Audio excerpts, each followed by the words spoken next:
வணக்கம், என்னோட பேர் எல்ஆர் பாரதி. நான் எம்எஸ்சி ஸ்டாட்டிஸ்டிக்ஸ் முடிச்சிருக்கேன். நான் கம்பைன்ட் டெக்னிக்கல் சர்வீஸ் நான் இன்டர்வியூ போஸ்ட் எக்ஸாம்ல பிளாக் ஹெல்த் ஸ்டாட்டிஸ்டிஷியன்ற போஸ்ட்டுக்கு செலக்ட் ஆயிருக்கேன். எண்ணியாக எய்துவர் எண்ணிய திண்ணியராக பெரு மனவலிமை இருக்கவங்க நினைச்சதை நினைச்சபடி அடைவாங்க அப்படின்னு வான்புகழ் வள்ளுவரின் வைர வரிகளுக்கு இணங்க யார் ஒருத்தவங்க மனவலிமையோட விடாமுயற்சியுடனும் போராடுறோமோ கண்டிப்பா நம்மளால எதனாலும் அச்சீவ் பண்ண முடியும்.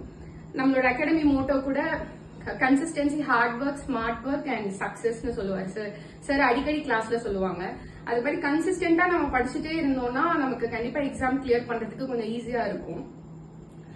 நான் ஓவரால் ரேங்க் வந்து என்னோட ரேங்க் 41 அண்ட் கம்யூனல் ரேங்க் வந்து 18.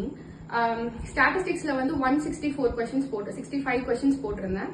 அண்ட் ஜிஎஸ்ல வந்து 47 கொஸ்டின்ஸ் போட்டிருந்தேன். 165 கொஸ்டின்ஸ் போடுறதுக்கு எனக்கு ஹெல்ப் பண்ணது வந்து நான் ஸ்டாட்டிஸ்டிக்ஸ் வந்து கான்செப்சுவலா படிப்பேன். கான்செப்சுவலா படிச்சாதான் எந்த ஸ்டாண்டர்ட்ல நமக்கு கொஸ்டின் கேட்டாலும் நம்மளால அப்ரோச் பண்ண முடியும். அடுத்து டெஸ்ட் சீரிஸ் நிறைய போடுவேன். டெஸ்ட் சீரிஸ் போட்டோம்னா தான் நமக்கு டைம் மேனேஜ்மெண்ட் கிடைக்கும். நம்ம என்னதான் எவ்வளவு ப்ரிப்பேர் பண்ணியிருந்தாலும் அந்த இடத்துல 3 ஹவர்ஸ்ல நம்ம டைம் மேனேஜ்மெண்ட் பண்ணி முடிக்கிறது தான் நமக்கு பெரிய டாஸ்க். டைம் சீரீஸ் டெஸ்ட் சீரீஸ்ல வந்து ஃபர்ஸ்ட் சாரோட கொஸ்டின்ஸ் நிறைய டாபிக் வைஸ் டெஸ்ட் நிறைய போடுவேன். ப்ரீவியஸ் இயர் கொஸ்டின் பேப்பர்ஸ் போடுவேன். அப்புறம் நம்ம சார் அனுப்புற அசைன்மெண்ட் கொஸ்டின்ஸ். டெஸ்ட்ன்ற போது சார் எப்படி கண்டக்ட் பண்ணுவாங்கன்னா யூனிட் வைஸ் கண்டக்ட் பண்ணாம ஃபர்ஸ்ட் வந்து ஸ்பிளிட் பண்ணுவாங்க. ஒரு யூனிட்டையே ஹாஃபா ஸ்பிளிட் பண்ணி கண்டக்ட் பண்ணுவாங்க. அதுக்கப்புறம் கம்ப்ளீட் யூனிட் டெஸ்ட் வைப்பாங்க. அப்புறம் ஓவரால் டெஸ்ட் வைப்பாங்க. இந்த மாதிரி நிறைய டெஸ்ட் அட்டென்ட் பண்ணதான் நமக்கு வந்து சப்ஜெக்டும் கிளாரிட்டி கிடைக்கும். அட் த சேம் டைமும் மேனேஜ் பண்ண முடியும். அசைன்மெண்ட் கொஸ்டின்ஸ் அப்படின்னு சொல்லணும்னா சார் வந்து மார்னிங் கிளாஸஸ்ல வந்து நமக்கு நடத்துற டாபிக்க மத்தியானம் வந்து அதுக்கு அசைன்மெண்ட் கொஸ்டின்ஸ் வந்து போஸ்ட் பண்ணுவாங்க. ஸோ அந்த அசைன்மெண்ட் கொஸ்டின்ஸ் போடும்போது நமக்கு வந்து அந்த சப்ஜெக்ட் பத்தின கிளாரிட்டி கிடைச்சிரும். ஸோ இந்த மாதிரி எல்லாத்தையுமே கம்பைன் பண்ணி நம்ம டெஸ்ட் போடும்போது நமக்கு கண்டிப்பா அச்சீவ் பண்ண முடியும். எனக்கு ஸ்கோர் பண்றதுக்குமே அதுதான் மெயின் ரீசனா இருந்துச்சு. நெக்ஸ்ட் நம்ம அகாடமி பத்தி சொல்லணும். அமுதன் அச்சீவர்ஸ் அகாடமி பத்தி சொல்லணும்னா நான் மார்ச் 2023 ஜாயின் பண்ணேன். ஜாயின் பண்ணப்போ அசிஸ்டன்ட் டைரக்டர் ஆஃப் ஸ்டாட்டிஸ்டிக்ஸ் பேட்சுக்கு தான் ஜாயின் பண்ணேன். அப்போ பிஜி ஸ்டாண்டர்ட் சிலபஸ் இருந்துச்சு. ஸோ அப்போ சார் வந்து 5 யூனிட்ஸ் கிட்ட கம்ப்ளீட் பண்ணிட்டாங்க. கம்ப்ளீட் பண்ணி டெஸ்ட் சீரீஸ் எல்லாம் முடிச்சு வந்துட்டு இருக்கப்போ திடீர்னு டிசம்பர்ல வந்து சிலபஸை சேஞ்ச் பண்ணாங்க. யூஜி ஸ்டாண்டர்டுக்கு மாத்தினாங்க. அதுக்கப்புறம் நிறைய ஜிஓ போட்டு மாத்திட்டே இருந்தாங்க சிலபஸ். ஸோ அப்படி மாத்தும் போதுமே சார் வந்து எந்த இடத்துலயுமே கிளாஸஸ் ஸ்டாப் பண்ணல, எதுவுமே பண்ணல. திரும்பி ஃபர்ஸ்ட்ல இருந்து கொண்டு போனாங்க.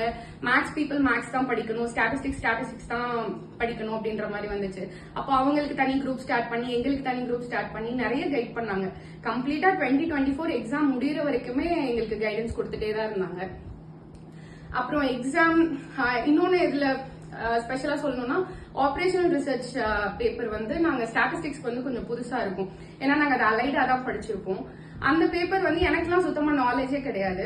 சாரோட கொஸ்டின்ஸ் அதுக்கப்புறம் நோட்ஸ் மட்டுமே அதுல கேட்ட 10 கொஸ்டின்ஸ்மே நான் கரெக்டா பண்ணிருந்தேன். சோ இப்படி சாரோட நோட்ஸ் அண்ட் கிளாஸஸ் ஃபாலோ பண்ணாலே நம்மளால பண்ணிட முடியும். சப்ஜெக்ட் கிளாஸஸ் இதெல்லாம் தாண்டி சார் வந்து பெரிய மாரல் சப்போர்ட், அதாவது கோவிந்த் சார், வெங்கடேஷ் சார் 2 பேருமே பெரிய மாரல் சப்போர்ட்டா இருந்தாங்க எனக்கு. த்ரூ அவுட் இந்த 2023ல இருந்து இப்போ வரைக்குமே கம்ப்ளீட் சப்போர்ட் எனக்கு இவங்க 2 பேருமே. அவங்க எல்லா டைமும் அவைலபிளா இருப்பாங்க. நம்ம என்ன டெஸ்ட் போட்டு கொஸ்டின்ஸ் சால்வ் பண்ணி சார் எனக்கு இது கிடைக்கல எப்போ கேட்டாலுமே நமக்கு சென்ட் பண்ணிடுவாங்க. எப்பயுமே முகம் கூட சொல்லிக்க என்னமா இவ்வளவு டவுட் வருது அந்த மாதிரி எல்லாம் கிடையாது. இது நான் மட்டும் கிடையாது, யாரு கேட்டாலுமே நீங்க எங்க அகாடமியில யார்கிட்ட கேட்டாலுமே அதான் சொல்லுவாங்க. எல்லா டவுட்ஸுமே சார் வந்து கிளியர் பண்ணிடுவாங்க. அது உடனே கிளியர் பண்ணிடுவாங்க. சோ அந்த மாதிரி டவுட் செஷன்ஸ் கிளியர் பண்ணுவாங்க. எல்லா டைமும் அவைலபிளா இருப்பாங்க. அதுக்கப்புறம் நான் ஏடியில வந்து எனக்கு வந்து ஏடியில வந்து கிடைக்கல. நான் 47 மெம்பர்ஸ்ல செலக்ட் ஆயிருந்தேன். அதுக்கப்புறம் 39 நான் போகும்போது எனக்கு கிடைக்கல. அந்த டைம் ரொம்ப டிசப்பாயிண்ட் ஆயிருந்தேன். அதுல இருந்து என்னை வெளியே கொண்டு வந்து இப்ப திரும்பி நான் ஏடி பேட்ச் போட்டு சார் கிட்ட தான் திரும்பி பேட்ச் போட்டு படிச்சுட்டு இருக்கேன். இப்போ திரும்பி படிக்கிறப்பையும் ஃபுல்லா மேக்ஸ் தான். இப்போ பிரசன்ட்ல வந்து நமக்கு கம்பைன் பண்ணிட்டாங்க சிலபஸ். மேக்ஸ், ஸ்டாட்டிஸ்டிக்ஸ், எக்கனாமிக்ஸ் 3மே படிக்கணும்னு. மேக்ஸ்லாம் ரொம்ப பயந்தேன். சார் இப்போ வரைக்குமே என்ன மேக்ஸ் முடிக்க வச்சுட்டாங்க. கம்ப்ளீட்டா மேக்ஸ் போர்ஷன் முடிக்க போகுது. டெஸ்ட் சீரீஸ் போட்டு ஒரு புதுசா படிக்கிற சப்ஜெக்ட கூட ஈஸியாக்கி இப்ப அதுலயும் ஒரு கான்பிடன்ட் வர அளவுக்கு கொண்டு வந்தது சாருக்கு தான் பெரிய கிரெடிட். திரும்பி இப்ப இந்த பேட்ச்லயும் ஃபாலோ பண்ணிட்டு இருக்கேன். கண்டிப்பா இதுலயும் அச்சீவ் பண்ணுவேன்னு நினைக்கிறேன். மெயின் தேங்க்ஸ் வந்து சாருக்கு தான். Thank you so much sir. உங்களோட கைடன்ஸ் அண்ட் சப்போர்ட் எல்லாத்துக்குமே ரொம்ப நன்றி. கனவு மெய்ப்பட வேண்டும், கைவசமாவது விரைவில் வேண்டும், தனமும் இன்பமும் வேண்டும், தரணியிலே பெருமை வேண்டும் என்ற மகாகவி பாரதியாரின் வரிகளை கூறி அனைவரது கனவுகளும் மெய்ப்பட மனதார வாழ்த்துகிறேன். நன்றி.